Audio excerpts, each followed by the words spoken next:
dumarating kasi yung karamdaman, sabi nga nila, isang pagdalisay sa atin yun. No? Yung pananampalataya natin, dinadalisay. Kasi yung pananampalataya daw po natin ay higit kaysa ginto. No?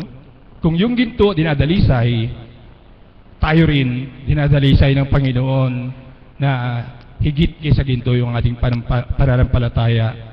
Na ang reward nito kapag na-maintain natin yung ugnayan kay Lord, ang reward nito ay walang katumbas sa pera.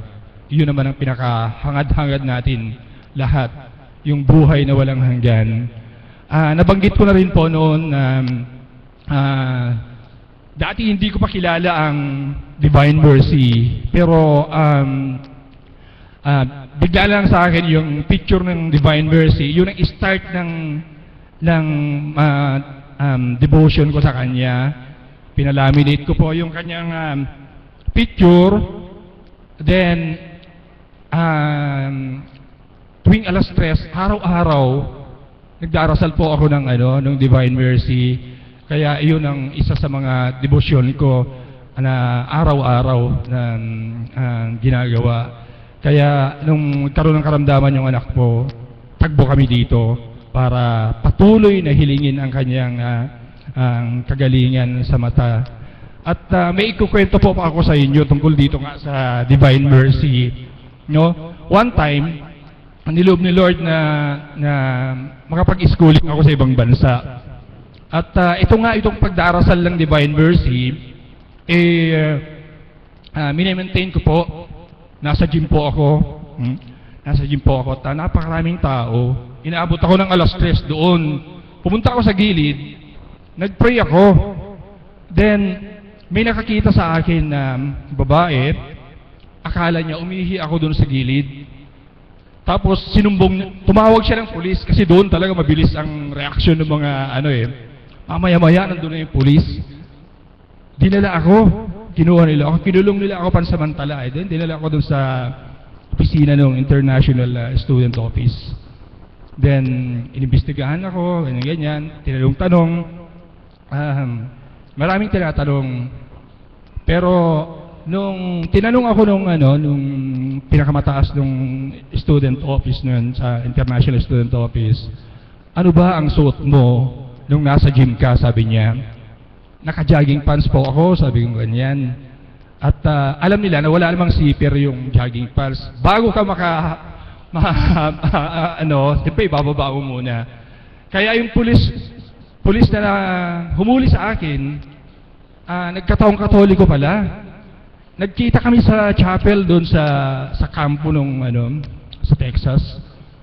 Lumapit siya sa akin at nagsorry siya sa akin dahil napatunayan niya na hindi ako umihi. Kahit sino namang sigurong tao, kahit na dito nga sa atin sa Pilipinas, hindi natin ginagawa yung umihi ka sa gym, di po ba? Maliban pupunta ka doon sa doon pa sa ibang bansa na napakahigpit. Pero hindi po ako nalungkot kasi isang paraan upang may pakilala natin si Lord yung mga bagay na yon. Kaya sa maliit nating nagagawa, sisikapin natin maipakilala sa Lord sa tahimik nating paggawa, sa trabaho, sa opisina, sa bahay, at sikapin natin siya ang makita sa atin, para makapag-share tayo ng liwanag sa ating kapwa. Dahil yun ang nais niya talaga na akayin natin lahat ng kaluluwa palapit sa Kanya. Kaya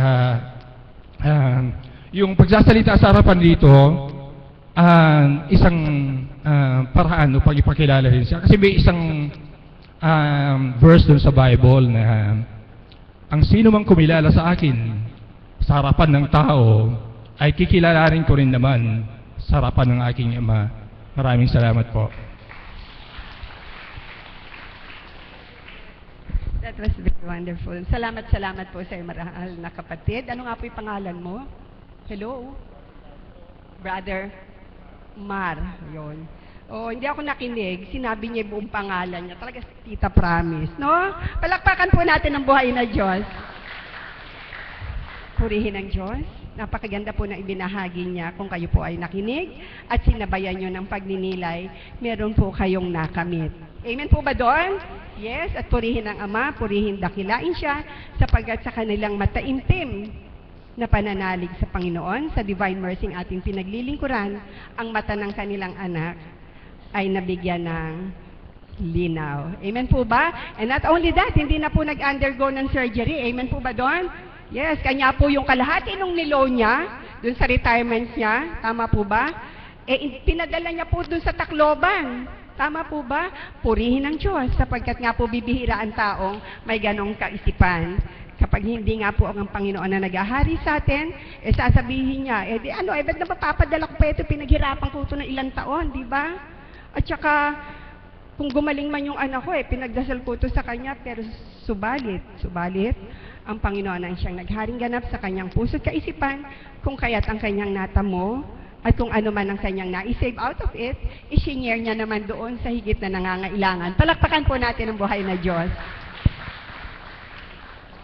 Totoo po yun, kapag po sa sandaling katahimikan ng ating pagkatao, kapag si Lord po yung ating iniisip, ang bilis-bilis niya pong mag-react sa ating katauhan. Amen po ba doon? Yes, amen. Mga kapatid, sa araw na ito, iba yung pagpupuri sa Panginoon ang itinataas ko, sapagkat ako nga, sa kabila ng wala akong kaalaman sa pangkabanalan ay pinagkatiwalaan upang maging pastol ng mga bata, ng mga kabataan. Nagpupuri ako sa Kanya sapagkat nung unang ako ay humawak ng isang grupo, kabataan, dito lang sila sa gawin na to, sa paligi. Subalit purihin ang Ama. Meron na akong Bustos chapter. Palakpakan natin ang mga anak ko sa Bustos. Meron akong Bahay Pari chapter. Palakpakan natin ang mga taga-Bahay Pari kong anak sa Kawan 12. At meron din akong Baliwag, syempre. Palakpakan natin. Akala ko po hanggang dun lang, yung po pala, meron pa ako ngayong mangga. Meron na po akong 3 sa mangga, kanya po nagpupuri ako sa Panginoon. Bagamat yung unang-unang grupo ko, yung mga anak ko nung una ay hindi sila nagtagumpay na lahat, sapagkat yung iba ay sa ibang kadahilanan, sila ay bumitiw sa kanilang panawagan. Subalit purihin ang Ama, ang mga natira, may galak na nato mo. And not only that, sabi ko hanggang mangga lang yung narating ng aking kawan. Yung po pala, meron akong dalawang taga-Quezon, magkapatid po ito, taga-Quezon po. At natutuwa po ako, nagagalak po ako sapagkat bagamat iilang vigil pa lang ang kanilang naatenan, subalit napuspos naman ang kanilang kalooban sa pagkilala sa Panginoon. Kanya sa umagang ito, bigyan niyo po ako ng pagkakataong ipakilala ang isa sa mga anak ko sa Kawan 12 na taga Quezon na bagamat dito lang napakitira sa gawing paligi, ay pakinggan po natin ang kanyang mensahe. I mean to say, ang share niya kung paano siya ay nabuksan sa Panginoon. Palakpakan po natin ang banal na Diyos para sa anak kong si Christian. Yan. Sandali pa lang po ito. Siguro mag 4 weeks pa lang. 4, 5. Siya po yung taga Quezon. Magandang umaga po sa atin lahat. I-share ko lang po yung mga nangyari po dito sa Pampanga.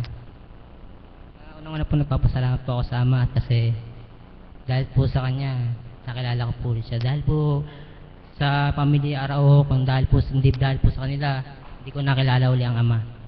Kaya dito nga po nagpapasalamat po ako sa kanila. Kahit po baga po malayo po ako sa pamilya ko, pinaparamdam pa rin po nila na isang pamilya sila. Dahil po doon nagpapasalamat po talaga ako sa kanila.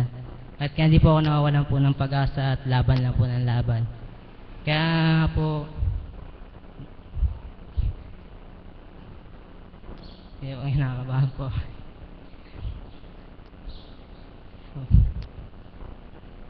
Hindi na po kaya ng heartbeat ko eh.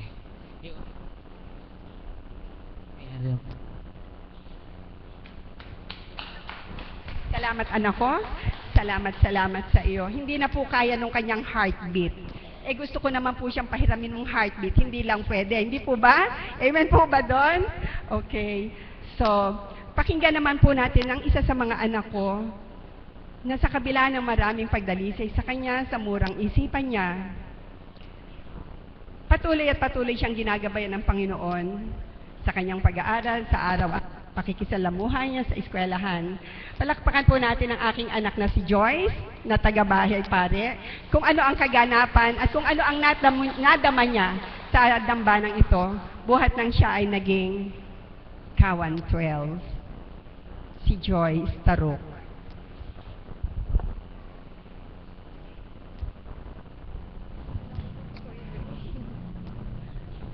Isang mapagpalang umaga po sa ating lahat. Babahagi ko lang po yung mga tatanggap ko simula nung nag-umpisa ako sa pagbibigil, sa pagbabata. Una-una po, gusto ko magpasalamat sa Ama kasi pinakilala niya sa akin yung Kawan 12.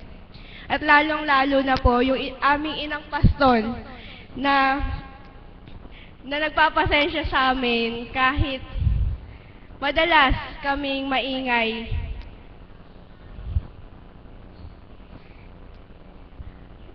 Tapos po nagpapasalamat ako sa Ama kasi nandyan siya sa tuwing na nakagabay. Sa pagdadalisay, hindi niya kami pinapabayaan, binibigyan niya kami ng karamay para lahat ng pagdadalisay niya malagpasan namin. Sa mga biyayang natanggap namin, na kahit paminsan-minsan nagkukulang, nandyan pa rin siya. Hindi niya pinaparamdam sa amin na wala, kundi pinupuspos niya kami ng kagalakan sa tuwina. Sa tuwina kami nagbabata, nandyan siya nagpaparamdam. Nung huling vigil nga po namin, nung kumakanta na po kami ng Come Holy Spirit, nagparamdam po siya sa katauhan ng aming inang pastor. Siya po yung nag-bless sa amin isa-isa. Doon po naramdaman namin na bawat isa sa amin, mahalaga sa Ama, mahal na mahal kami ng Ama, at bawat isa po sa amin ay mapalad.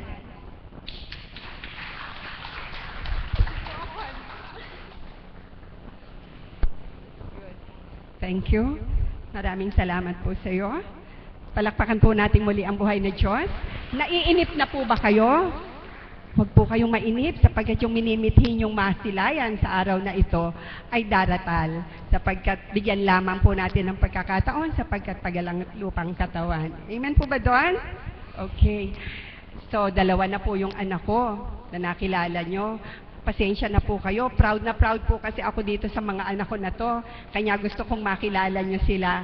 At pakinggan naman po natin ang isa sa anak ko sa Baliwag, si Ryan Miranda, kung paano niyang nakilala ang Panginoon at kung ano ang biyayang kanyang natamo pamula nang siya ay maging kasama ng Kawan 12.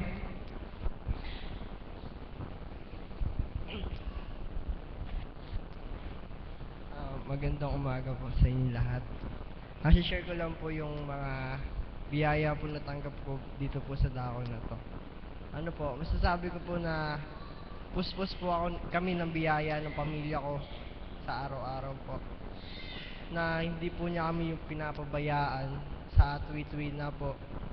Yung gumigising po kami sa umaga, tas andyan po siya lagi sa amin para po gumabay, hindi po kami pinapabayaan.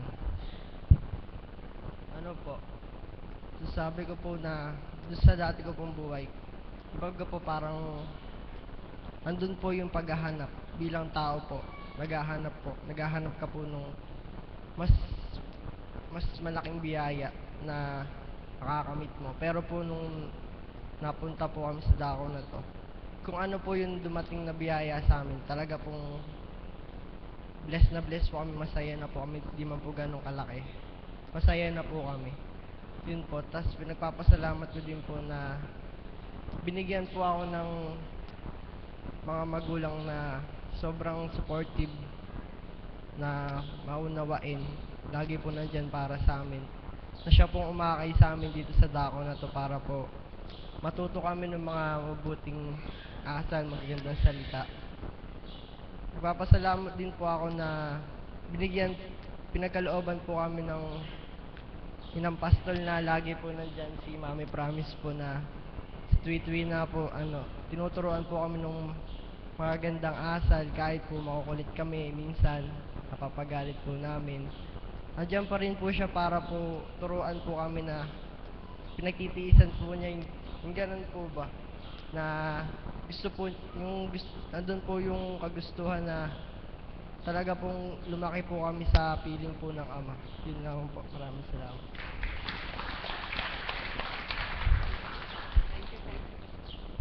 Touch naman ako doon. Proud naman ako at ako, taas na taas naman yung kilay ko doon, di ba? Purihin ng Diyos sapagkat nga po sa bawat pagsusumakit, may galak na kapalit. Amen po ba doon? Amen. Yan. Gaya po ng tinuran kanina, ang ating minimithing masilayan ay narito na. Sa umaga pong ito, alam ko pong patapos na ang taon. Hindi na po marahil kailangan pa ang sabihin natin na meron tayong New Year's resolution. Kundi, balikan na lamang po natin sa ating sarili kung ano nga po ba ang ating nakamit, kung ano ang mabuti, siya nating patuloy na gawin, ibahagi, at isagawa. Subalit kung meron po mga bagay na kasasakit ng kalooban, kahit sa ating sarili o sa ating kapwa, iwaksi na po natin ito upang hindi na madagdagan pa. At kayo po, sama-sama tayo sa oras na ito, balikan po natin ang mga biyayang ating natamo at patuloy po tayong mag-grow sa Panginoon upang patuloy na matanggap natin ang biyayang walang hanggan. Amen po ba doon? Salamat po sa lahat ng nagbahagi. At alam ko po, kinapulatan ito ng